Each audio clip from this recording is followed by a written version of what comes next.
Bonjour à toutes et tous, bienvenue pour ce petit tutoriel sur la poussée d'Archimède. Alors la poussée d'Archimède, c'est une force qui s'exerce dans un fluide, c'est-à-dire dans un liquide ou dans un gaz. Et dans un gaz, attention, on a souvent tendance à penser que la poussée d'Archimède ne s'exerce que dans les liquides, c'est pas vrai, elle s'exerce aussi dans les gaz, sauf que généralement elle est moins importante, on la ressent moins dans des gaz, sauf dans des cas particuliers, je vais en évoquer un juste après. Donc cette poussée d'Archimède, c'est la force que vous sentez quand par exemple vous rentrez dans une baignoire, vous avez l'impression de vous sentir entre guillemets plus léger, parce que la poussée d'Archimède, c'est une force ascendante, d'accord, dirigée vers le haut qui va contrarier le poids en fait et qui va vous permettre de vous sentir plus léger, notamment dans l'eau. Alors cette poussée d'Archimède, comme toutes les forces, elle s'exprime en newton, donc j'ai écrit la relation mathématique qui est ici. Poussée d'Archimède, on la représente généralement par un pi.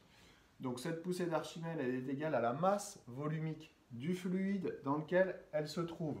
Donc cette masse volumique, si c'est dans un liquide, ben, c'est la masse volumique dans le liquide dans lequel elle se trouve. Si c'est un gaz, et notamment dans l'air, c'est la masse volumique de l'air. Donc c'est là que ce coefficient est beaucoup moins important.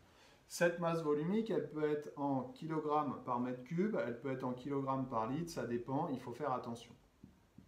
Imaginons que je le mette en kilogrammes par mètre cube, ça veut dire que le volume associé, ça va être les mètres cubes. Alors le volume, c'est quoi? C'est le volume immergé.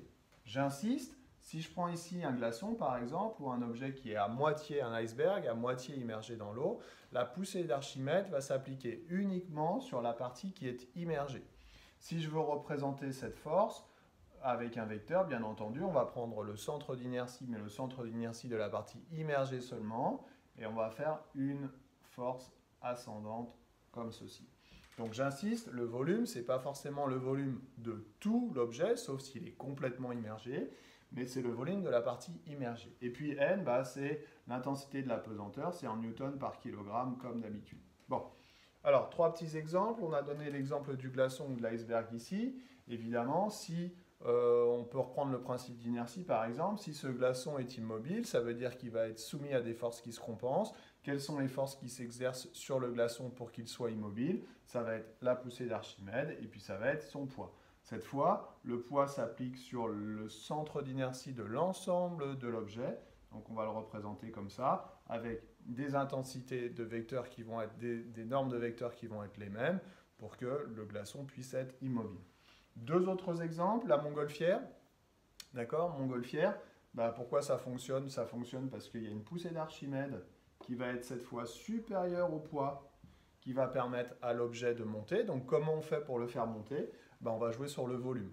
On va jouer sur le volume et comme la masse volumique de l'air est toute petite, il faut que le volume soit très grand pour que cette poussée d'Archimède soit assez importante. Donc on va jouer sur le volume du ballon en injectant de l'air chaud notamment, de telle manière à ce que le volume du ballon soit de plus en plus important et ainsi que la poussée d'Archimède soit plus importante.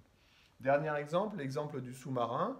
Le sous-marin, en fait, pour qu'il plonge et pour qu'il ressorte, pour qu'il refasse surface, on va jouer sur son poids, d'accord, en comparaison à la poussée d'Archimède. Donc il y a ici des compartiments qu'on appelle des ballastes.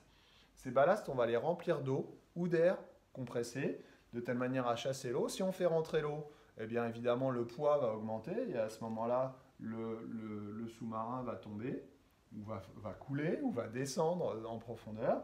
Et puis si on vide les ballastes, et bien à ce moment-là, le sous-marin va refaire surface. Il y a la même chose chez les poissons, ils ont un petit organe qui s'appelle la vessie natatoire. Et cette vessie natatoire, il la gonfle ou il la dégonfle s'ils veulent monter ou s'ils veulent descendre.